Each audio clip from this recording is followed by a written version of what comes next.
as a result of learning to heal my own trauma from, the physical trauma from 5 heart surgeries, I got really into hypnosis, which led into NLP, which is all about the programming we use behind the language. And I would say to your first point, Mike, to call someone out, which I don't have a problem doing. And it's, that language is really a limiting belief, which is like, I don't have the resources. I don't have the money to do that.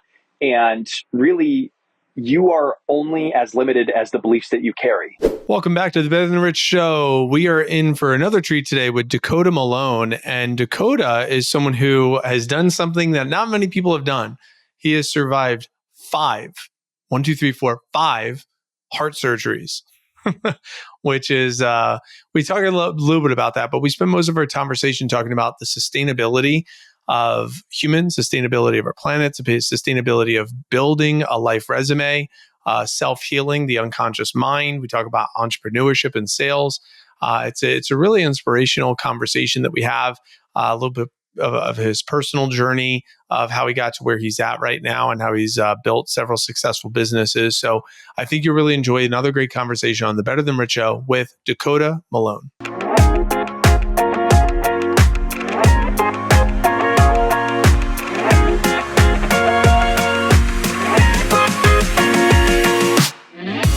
Welcome to the Better Than Rich show with your hosts, Andrew Biggs and Mike Abramowitz. The Better Than Rich show helps ambitious leaders who are on a mission to leave the world better than they found it, change their perspective on what's important, increase their income and impact, and systemize their life and business. If you've ever struggled with finding your purpose, have felt disconnected or distracted, or found yourself going through the motions, this show will remind you that what you do matters and will re-inspire you to chase your highest dreams. It's time for you to become better than rich.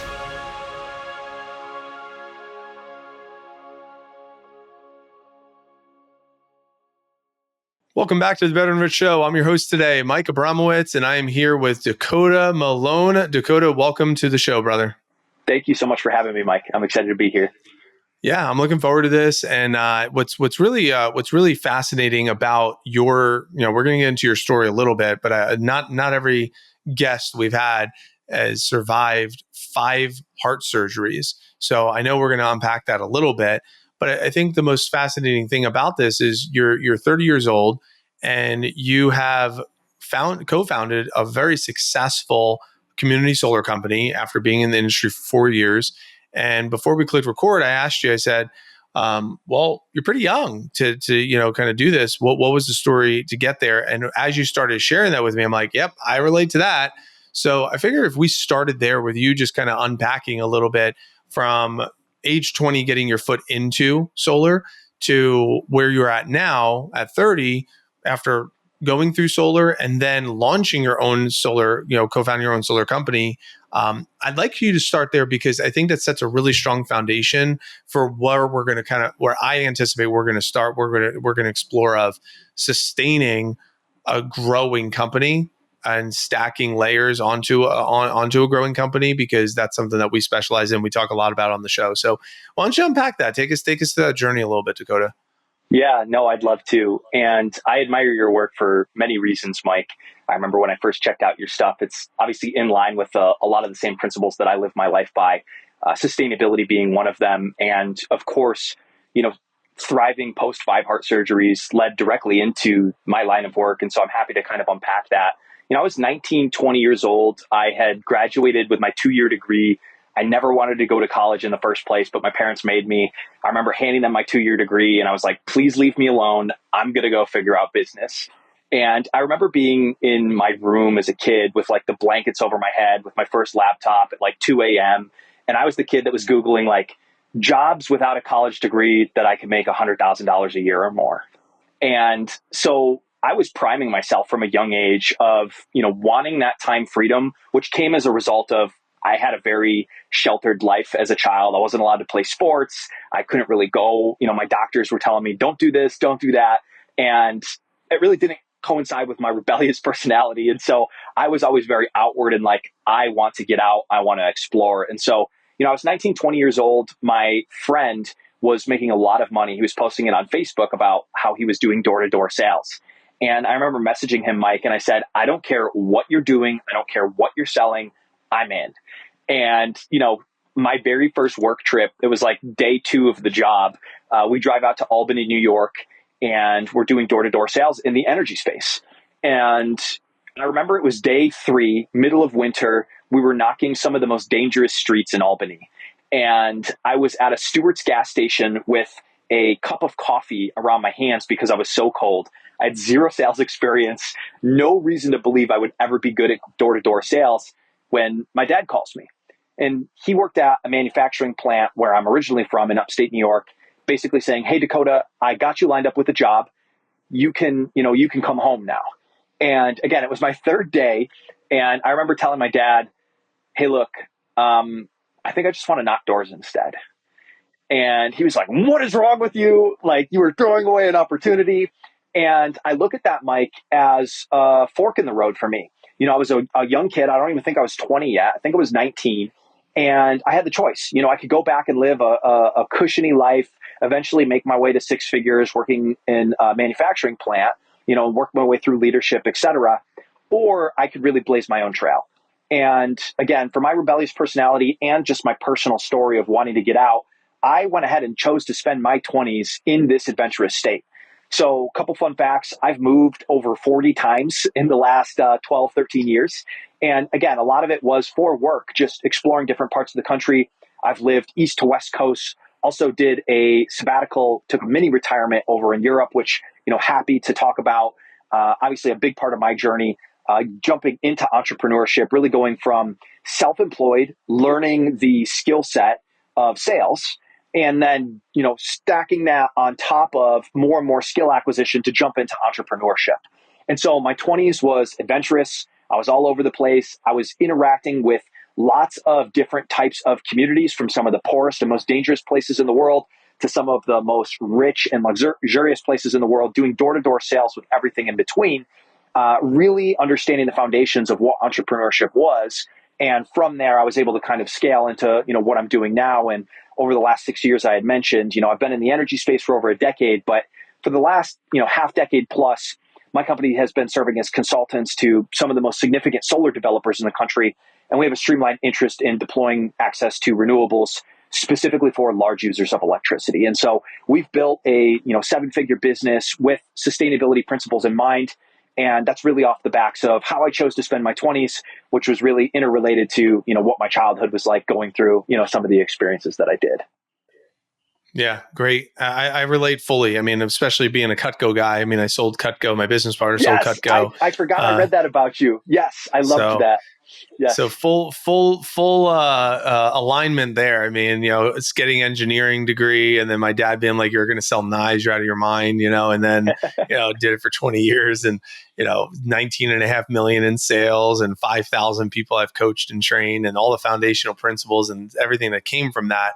My wife, we met at Cutco. So just the direct sales approach and what it teaches is foundational, and I absolutely love that. And this, and your origin story, where did you stay with the same solar company for those first 4 years and like build door knocking within the same, or did you kind of bounce around to these other, like these different companies? Yeah, so this was actually before I jumped into solar. I was in the energy space. I was in the retail energy space. Okay. Yes. So, and I had stayed with a single marketing group, but we jumped around into different direct sales arms. So we were working with, some of the largest energy suppliers in the country. And, I started in residential. We eventually got into exploring commercial and then large commercial. And then that led into us, we saw the writing on the wall with renewable energy and the growth of the industry, basically the job security behind it. And it was 2017, 2018 when we chose to make the jump into the large scale commercial solar space. Got it. So you got obviously this strong foundation in sales, big, strong foundation in sales, which I have a strong foundation in sales, but there's a lot of nuance that's different between sales and entrepreneurship. Sales is transactions, where entrepreneurship is systems.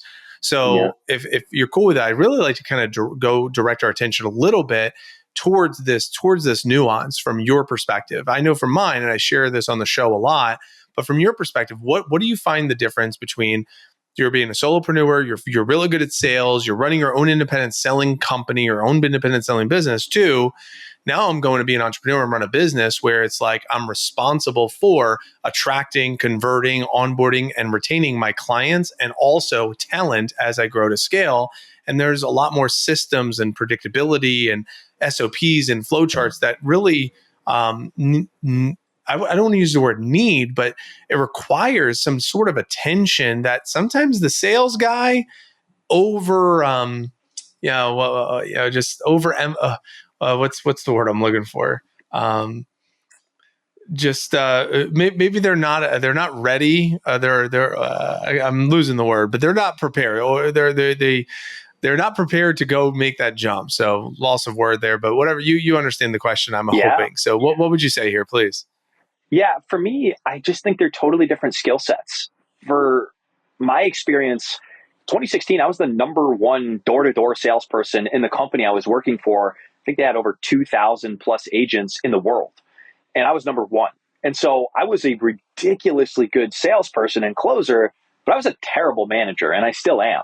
So they're two totally different skill sets. And then you think about mapping that over into, you have a very strong foundation in execution or sales, or you're a strong operator. Like, that does not map over into, the full scope of entrepreneurship. And that's why I don't do my ventures as a solopreneur. I just don't believe in it. I had mentioned kind of before we jumped on the call, Mike, I was just teaching a workshop for what I call my niche creator operating system. And so a big chunk of success for how I've grown Community Solar Authority has been through leveraging content and systems, et cetera, on top of what I can do in sales. And also a lot of other things like strategic partnerships, which I know you've done an episode on before, all sustainable, strategies. But I think the real truth to it is that solopreneurship is hard, because you are trying to manage multiple skill sets, which is possible. But to me, it's just not worth it. Like, I would rather have a very strong operator, some sort of backbone to leverage so that I can stay focused on what I'm good at, which is sales. And so I have two business partners with Community Solar Authority. One I've been working with for over a decade. He was my very first sales manager that taught me how to knock doors. And we've been together, mostly our entire, minus my sabbatical that I kind of mentioned earlier, we split off. But eventually we came back together, and I've learned through other ventures that, I want business partners I can trust, because I've made that mistake before as well. And so one of my business partners I've been working with for a long time, he is also very strong in sales. But then we have a co-founder who is all about automations, operations, systematizing our business. And to us, that's been the biggest blessing, Mike, because without it, we would just be sales guys running around with a very strong pedigree in sales, but we would fall apart at the seams because we don't have those, systems and operations. And so literally everything that we do, very similar to a buy back your time principle, but instead of the delegation, it's really replacing. And so I went ahead and chose co-founders where I could replace all of the stuff that I'm not good at and doesn't bring me energy. I could give it to them, and I could focus on what I'm good at, which is generating these, larger partnerships and really closing the deals that are going to bring meaningful revenue to the company. Cool. So I have two, maybe even three topics to explore here. So first, I love Who Not How. We mentioned it on the podcast. Dan Sullivan. I love Buy Back Your Time by Dan Martell. We mentioned it a lot on the podcast. I don't want to push back, but I want to like nudge you to give more explanation here, because when I hear finding these types of who's, it's expensive. It's expensive with dollars, even though it's not expensive with time per se. Maybe a little bit of time to find this expert, but I got to spend dollars to find this expert. So if I'm an entrepreneur listening to this, they might push back a little bit. It's like, good for you, Dakota. I don't have my company doesn't have the money or the means to go find this expert. So therefore, I just end up doing all the stuff myself. And I'm not really good at that stuff, but I also don't have the resources to go pay an expert at it. That's number one. I'd like for you to speak to that.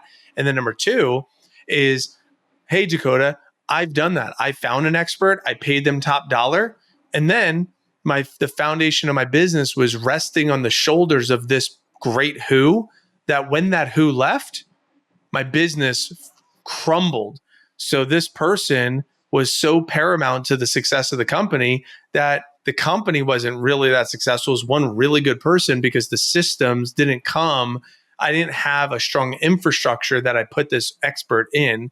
So I thought the expert would solve my problem. but the predictability of the system and the playbooks actually couldn't handle when that person left, and it really put the business in a whirlwind. So those are really like two topics that I mean, they're pretty large, but I speak to those, and I'd love to speak to those with you, because this is something that maybe it's not talked about enough, right? So I'd like to hear from your thoughts on those two topics, please. Yeah, no, and it's funny because my answer is kind of similar. And of course, I'm only going to speak with what's worked for me and my personal experience. And I'll also say that, I do a lot of coaching as well. I've been, as a result of learning to heal my own trauma from, the physical trauma from 5 heart surgeries, I got really into hypnosis, which led into NLP, which is all about the programming we use behind the language. And I would say to your first point, Mike, you know, to call someone out, which I don't have a problem doing. And it's, that language is really a limiting belief, which is like, I don't have the resources, I don't have the money to do that. And really, you are only as limited as the beliefs that you carry. And here's my answer to the strategy. And again, this is just what I've done, is I'm not coming in and hiring experts and paying them. Like, we're very much a lean bootstrap startup, but I give equity because I want to build businesses with people who want to act like owners. And so, that's how I've built my business now with CSA, and it's how I'm planning on building my next business.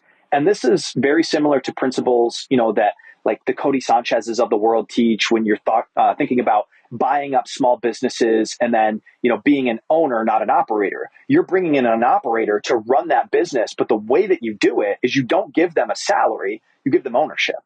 And even if it's something as small as, 15 to 20% ownership plus a salary, then you're able to take that, keep them, and really shift them into a mindset like they're here to stay. They are an owner of this business, and there's just a greater level of responsibility that comes with that. And, again, that's just my strategy. None of us have taken a salary from building CSA. As a salesperson, we have lived off of what we've killed for the last 10 years, and we're perfectly comfortable with that lifestyle, but that comes with the territory. We're expert closers, we're really good salespeople, and I would never take a salary compared to uncapped earnings. And of course, as an owner, you get the benefit of that revenue share model as well. And so when I think about bringing in an operator, I'm giving them equity and I'm saying, hey, in this case, his name's Nat, amazing dude. Fun fact, I've never met him in person. He lives in a homestead down in Texas. He's got chickens running in and out of Zoom sometimes when we're on calls. And I love the dude. And we've been working together seamlessly for 6 years. And to me, it's because we set our business up in the right way. Again, like, I have no problem giving out equity for someone who's going to show up to our business and really take their share of ownership, because that's what I'm looking for. It is expensive when you think about giving away equity, but the alternative is you have a business that's half baked. And then, like you said, you run into problems where if they leave, then your business falls apart. If you try to do it without them, then you're not buying back your time. And to me, I built CSA to be a lifestyle brand. Again, I know that I'm a terrible manager. We have no employees. We've grown our entire business model based off of sustainability practices like strategic partnerships. So where we're partnering with some of the largest energy companies in the world, same thing with solar developers, we're leveraging their millions and sometimes billions of dollars of resources. And we're just finding ways to create synergy, which I believe, the synergy created in partnership is much better spent than the energy wasted in competition. So I know that's a couple of kind of threads to leave with those questions, but that's really how I would think through some of that. It's a great response. And that's exactly what my business partner did with me. Brought me in as an equity share and fucking pay. I earn what I kill, right? I mean, using your words, I think that's important. And I really like that because it's a different mentality. I think a lot of business owners are approaching it one way, where it's like, this is the dollars I have in the bank, so that's all I can, afford, and I got to think about how to hire someone with the capital. Versus what you're sharing is like, I'm going to give them an equity stake, and I'm going to pay them like a percentage off of what I want to give them from the company, and let them have an invested interest to help us grow this thing and be a partner in this. So I don't think enough. I think too many people don't think that way, or they're scared, or they play scarcity. Like, maybe I don't want to give that up, or maybe they're not going to be motivated by that, right? And the one last thing I want to drill down here is like, if you think about the money you have in the bank to hire someone, you're not going to get an A player for whatever dollar amount you're thinking of.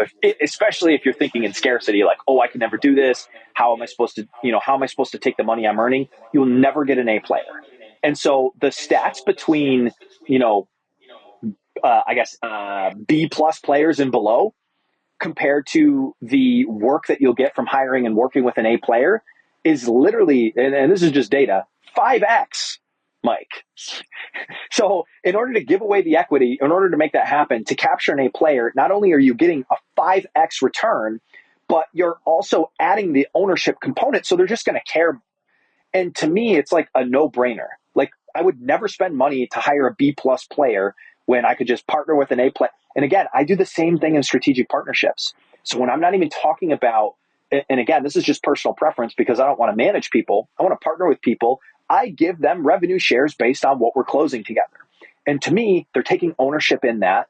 We're able to run our core offer, and we're taking that synergy and we're just getting more shit done.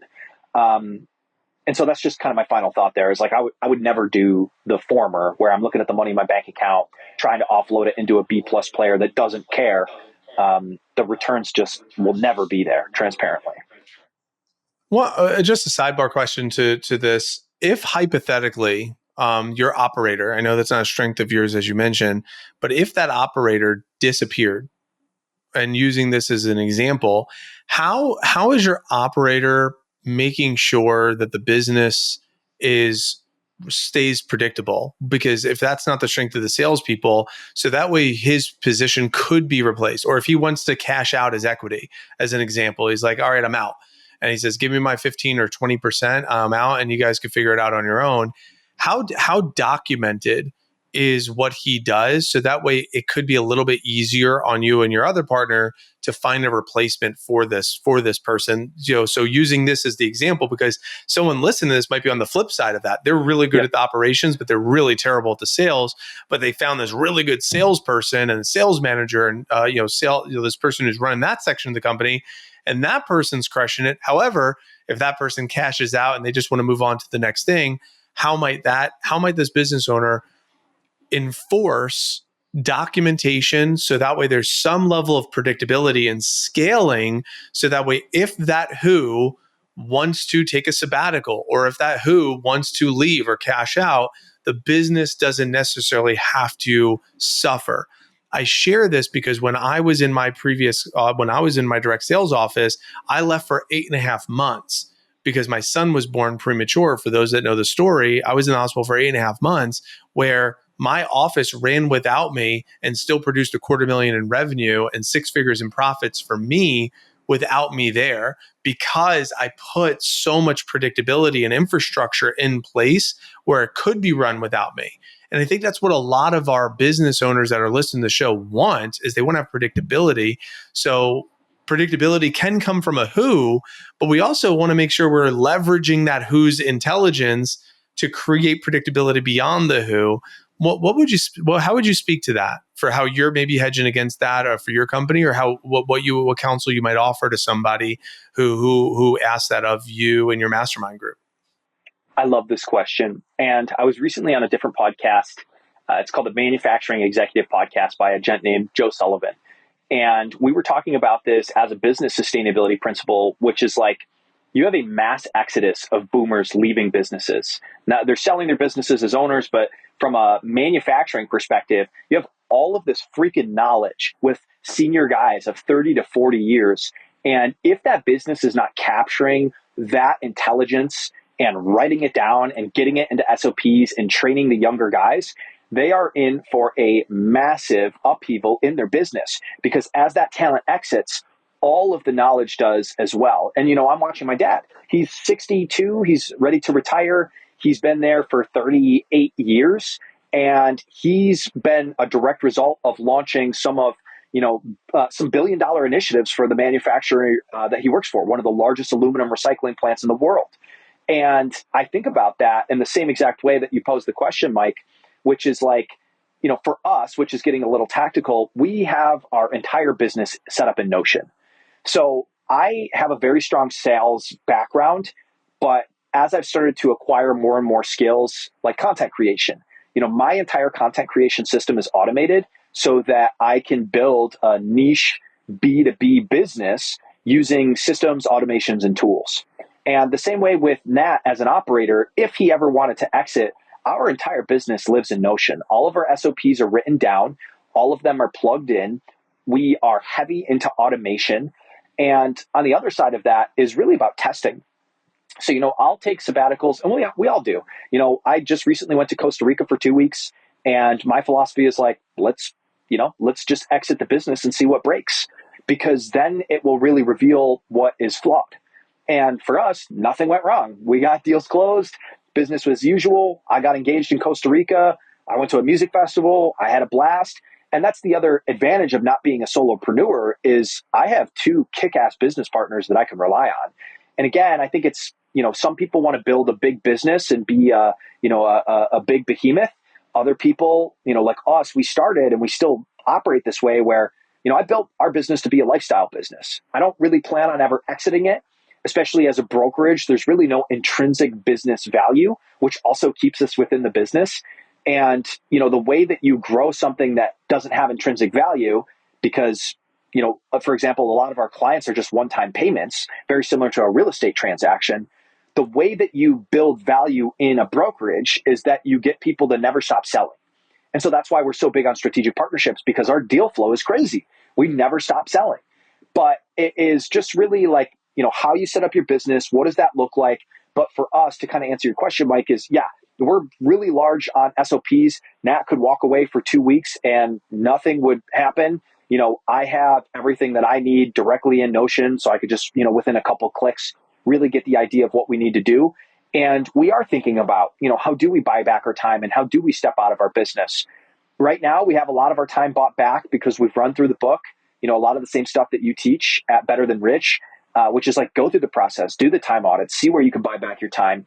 And for us, aside from partnership calls, selling, making content, steering the ship as an executive, and building relationships, like those are the 3 to 5 core tasks that I focus on every day. I have a lot of time freedom right now, and so don't my business partners, which is a luxury. And we recognize that. It's a privilege to have that. But it was from a result of building the business in a very specific way to set ourselves up for that. And so that's kind of how I think through that. Yeah, it's a great response. Great response. And I'm with you on the lifestyle. My business partner right now, he's in Malaysia.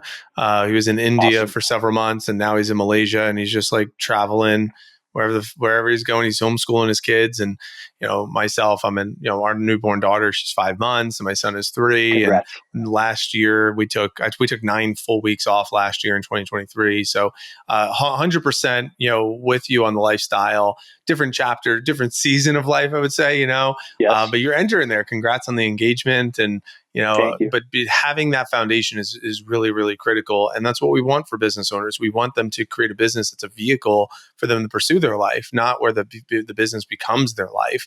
And too many business owners kind of get stuck in that trap a little bit. So I really am glad that you're bringing this to the listener right now. You mentioned strategic partnership a couple of times. And I know this is a huge focus for me, for my pillar of the company that I'm focused on with brand development and sales as well. What would you say to somebody that is listening right now if they're not familiar with the term strategic partnership, or if it's not a big piece of their strategy? Because the backstory of this question is too many business owners get stuck in the business working on like the stuff that anybody else can do. So we talk a lot about buy back your time, administrative, get that offloaded, support with marketing and fulfillment, like getting a lot of that offloaded so you can spend time in strategic partnership, because strategic partnership can create a high level of predictability inside the business. And you need time. Only the owner, someone who's really skilled, can really add value to these partnerships.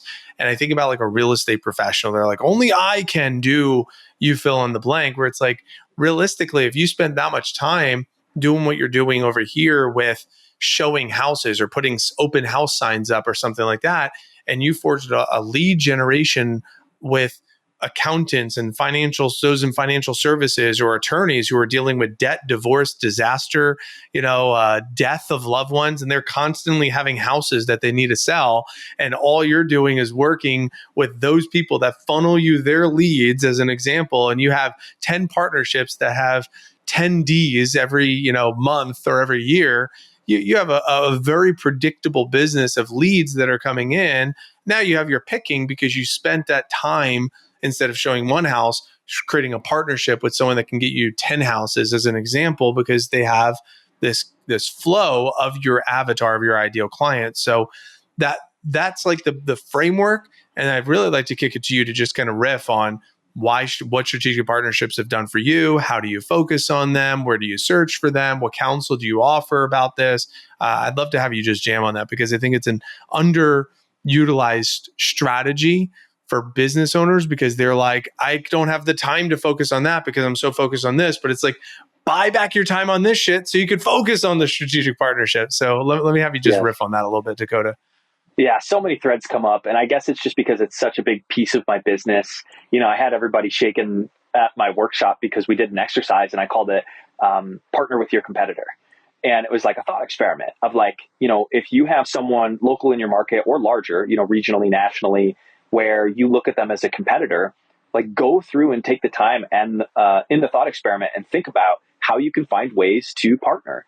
And, like, for example, creating content is a fantastic way to do it, because what it does is it opens the door, it adds value without asking for anything. So like, if you were a competitor of mine, Mike, I might get on and say, hey, I would love to riff with you. Let's jump on a podcast just like this and really talk about our story, how we help our customers, and how we think through XYZ. It's 20 to 30 minutes. You create all the content for them, send it back, and all of a sudden it's like a Trojan horse into a blossoming relationship. But let me take you back in my timeline, because this was something I wanted to solve for. When I was a door-to-door salesperson, before I was an entrepreneur, I could only make money when I was knocking on someone's door. And I freaking hated it, because I was working 6 days a week, sometimes 7. And I would wake up, based on what city I was in. Like at one point I lived downtown Chicago. I would have to wake up at 6 a.m. to jump on the train to get to the northern suburbs where the office was, go through a sales meeting, drive out to the field, pick up the team. And like by the end of it, I wouldn't get home till 10 at night. And I was spending all day only making money when I was actually knocking on doors or when my team was. And so when I took a sabbatical in 2017, I essentially was fed up. My best friend called me. He was a K-9 officer in Italy, in the Air Force. And he said, like, why don't you just quit your job and move to Italy? And I was like, if you double dog dare me, I will literally do it right now. And he's like, I double dog dare you. And like, that was it for me. I was committed to figuring out, in this case, how to solve for remote work. And I told myself that I would not leave Italy until I was able to solve that problem for myself, because I knew at that point I had skills. I wanted to get onto entrepreneurship, but I wanted to do it in a way where I could earn this time freedom. And so I was reading a lot of Tim Ferriss at the time, the idea of mini retirements and taking these sabbaticals. So in this case, I quit work entirely. I left my team, left my office, dumped the whole thing. And, I had a lot of money saved up from door to door, which again was a blessing. I invested into crypto that year. I saw, 13 countries in 2017, but really my core focus was learning what that looked like to earn money without spending my time, trading my time for money. And so, that was really the foundation for what got me to, going back to the question and kind of answering that, where I learned that instead of a one-on-one transaction of like, hey, Mr. Customer, I used to go to a manufacturing site, try to sell them. And if they, did a transaction with me, great, I got the deal. But what I learned is that I could just go make strategic partnerships, and I could create a system where they would never stop bringing me deal flow. And so one-on-one transactions turned into, our strategic partners bring us on average 5 to 10 deals a year. And for us, we're running like a Berkshire Hathaway model. I'm not trying to do 1,000 transactions. Like I'm trying to do like 30, because I love to buy back my time. But those 30 freaking deals better be worth, lots and lots of revenue. And that's how we built our business. Again, very intentional, very hyper-focused. For example, like some of our clients right now, one of the largest water authorities in the country, one of the largest sewer authorities in New York, an international transportation company, they're worth $80 billion. All of these came from strategic partners. And the way that I think about it, again, is taking the energy that would have otherwise been wasted in competition. So when I would go to the manufacturing sites, they're like, hey, we've already got a partner that does our energy. And I'm like, cool, well, they're not doing community solar, which is what we do.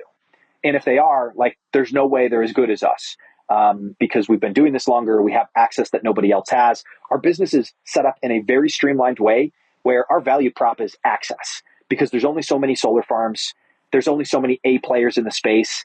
And we got lucky. We were mentored very early so that we have relationships that nobody else can get.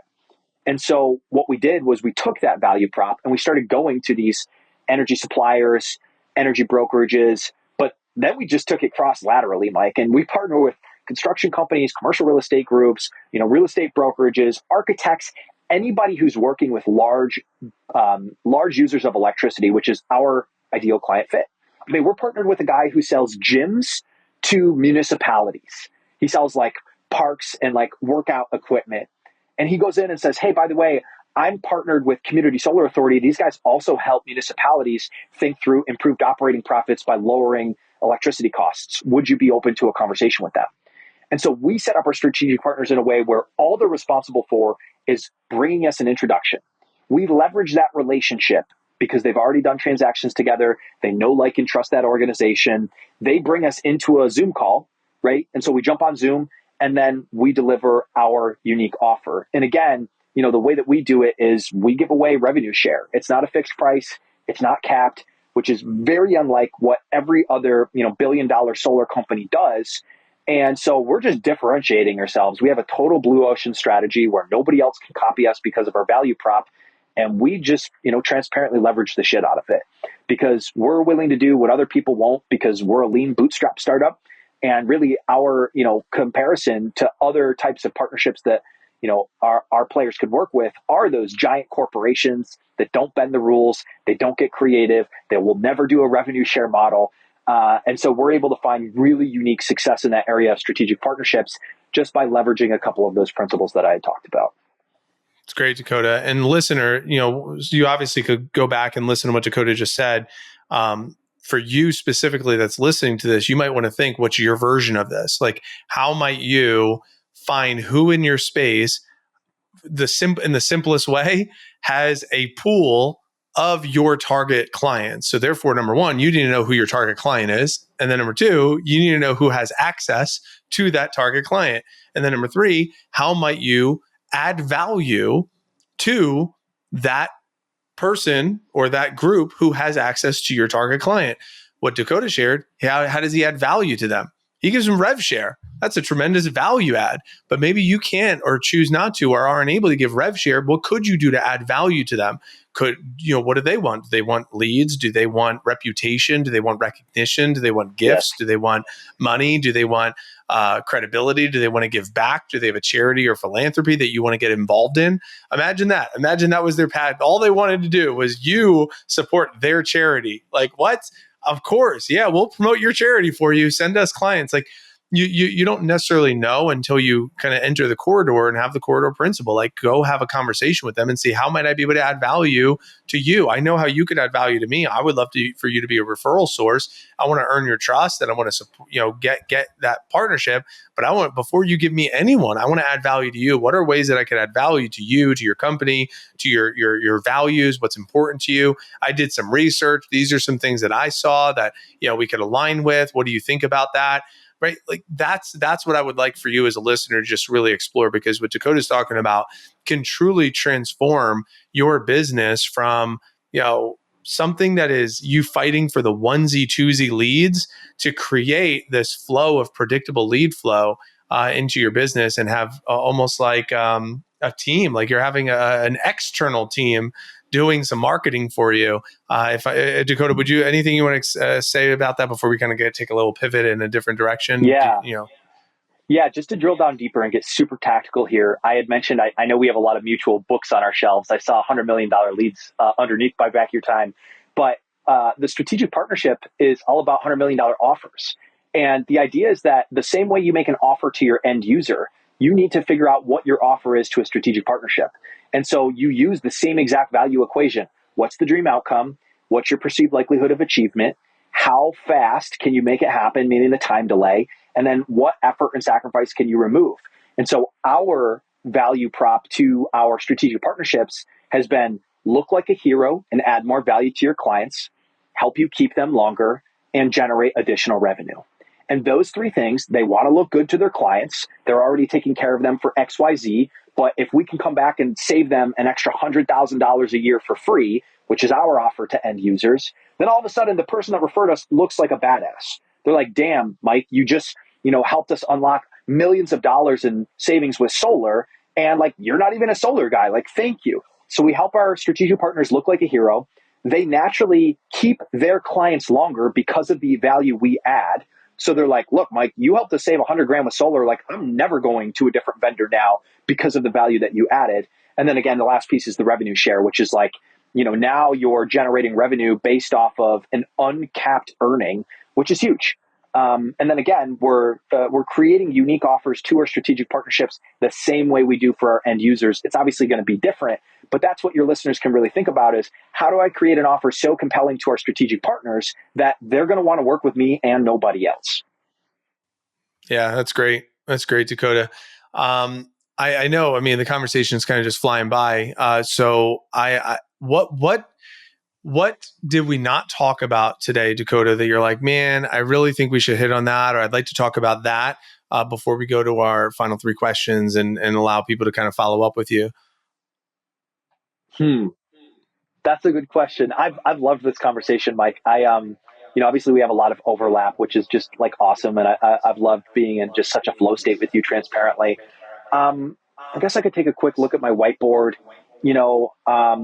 The one thing that I'm working on and is relevant to me, which I know we can kind of plug in at the end, but again, from my perspective, as far as like skill stacking, I think the whole idea of another model, which is what I do as a content creator, building a B2B business and then using a content engine as a way to buy back your time. The content can be very similar to strategic partnerships, which is, yeah, you have to put in upfront work. Yeah, you have to create content, but when you can create it in a systematized way, kind of getting into $100 million leads, Alex Hormozi's second book, you can really build a machine based off of content. And even as a solopreneur, going kind of back to, maybe you're a strong operator or maybe you're a strong salesperson. If you can add in and learn the skill of content creation and then systematize it, we don't need to go too deep, but just as a separate plug, I think that's something that, the listeners would probably benefit from kind of looking into. And obviously I know that you do a great job of that as well. So that's probably the last thing that I would plug in, which is just like, go do some more research, go read those couple of books, Offers and $100 million leads. And I feel like people could really pull a lot of good stuff out of that. It's really relevant. It's relevant to me right now. I mean, we're still, my business partner and I started 2021 out of circumstance. Like I got out of the hospital. I was like, how can I replace my wife's income?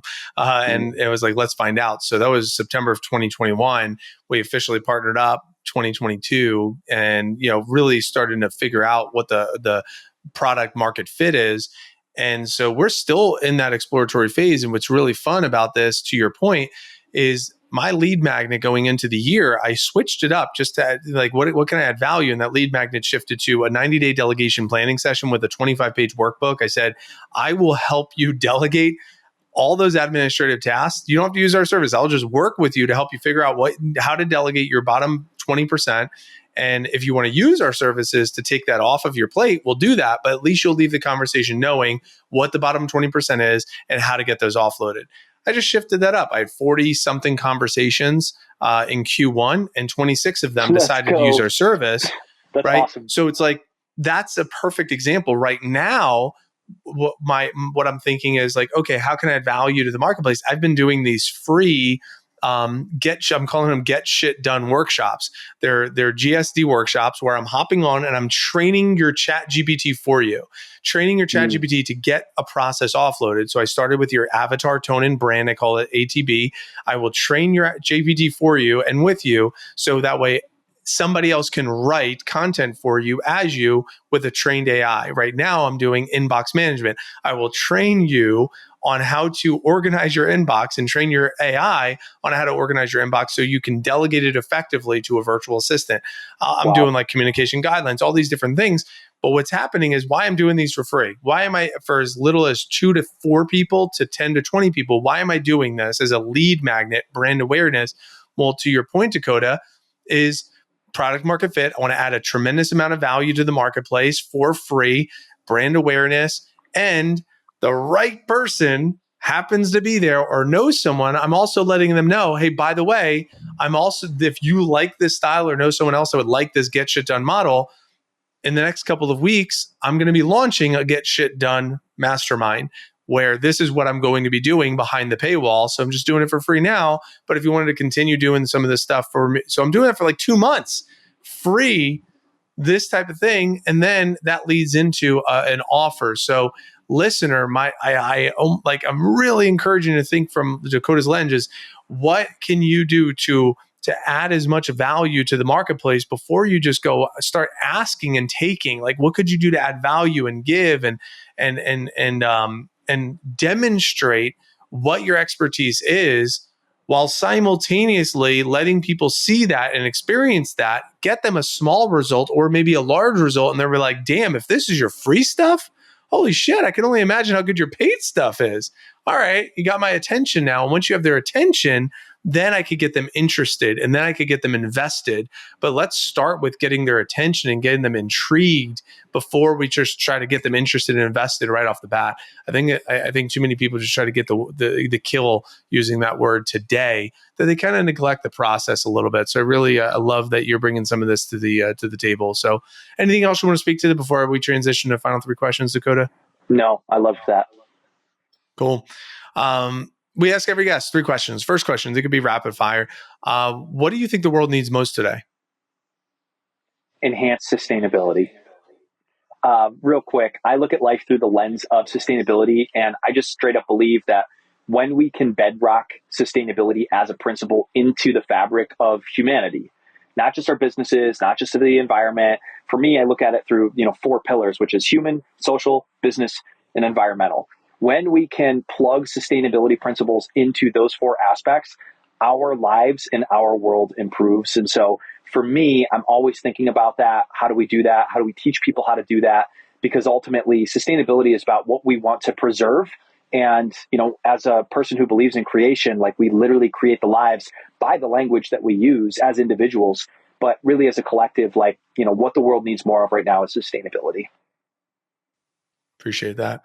I know we mentioned a couple books already, $100 million offers, $100 million leads, buy back your time. If there was 1 to 2 or 3 additional books that you would recommend listeners to check out, what might that be? Yeah. So aside from the ones that we answered today, there are a few books I read over and over and over again. And they're right behind me. So the first one would be Never Split the Difference by Chris Voss. Fantastic book on negotiations. I've read that book 14 times and it's made me a lot of money. So I recommend that. Another one is called A Lion Tracker's Guide to Life by a guy named Boyd Vardy. And he grew up as someone who lived in the African bush. And it is a book on tracking, but he maps it over into what he does now, which is life coaching. Fantastic book.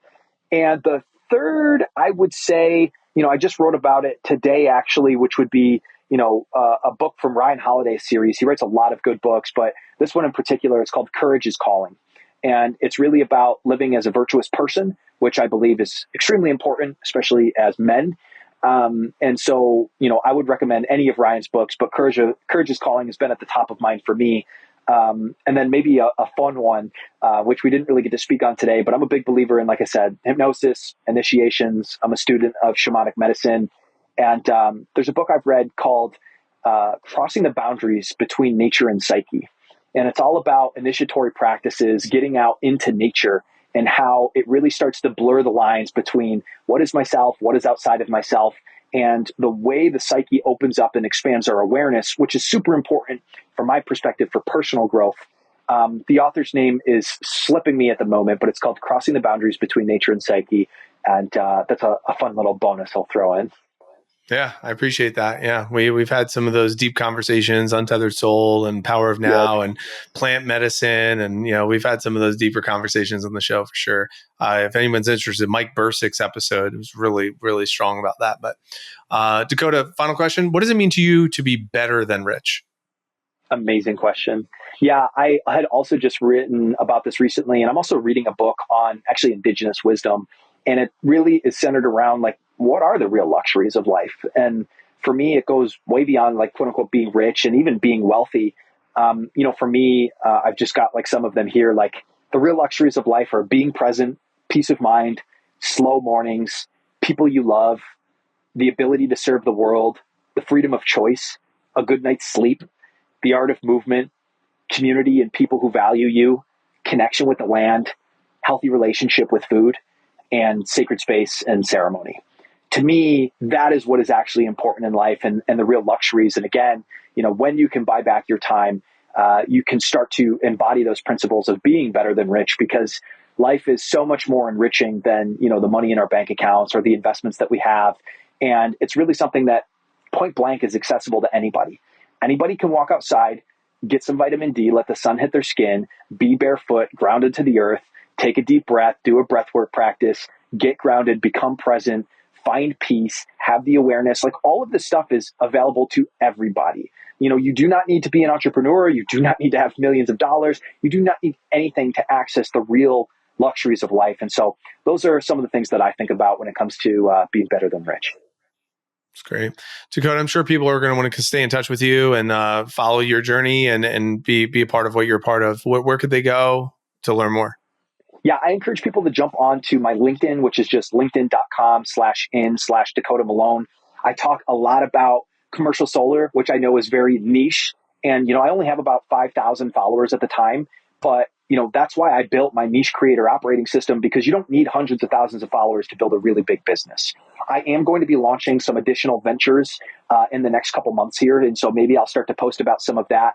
But I encourage people to connect with me on LinkedIn. I post a lot about entrepreneurship, human sustainability, and things outside of commercial solar, as well as a lot of business and tactical stuff about hey, here's what's working for my business, go apply it to yours. So if you can skip over the, specific stuff for our end users and partnerships, there's a lot of wisdom that I just kind of spill all out onto LinkedIn.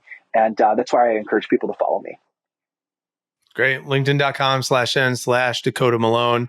We'll put that in the show notes. Dakota, thank you so much for your time today. Listener, as always, thank you. Quick housekeeping items you probably already know.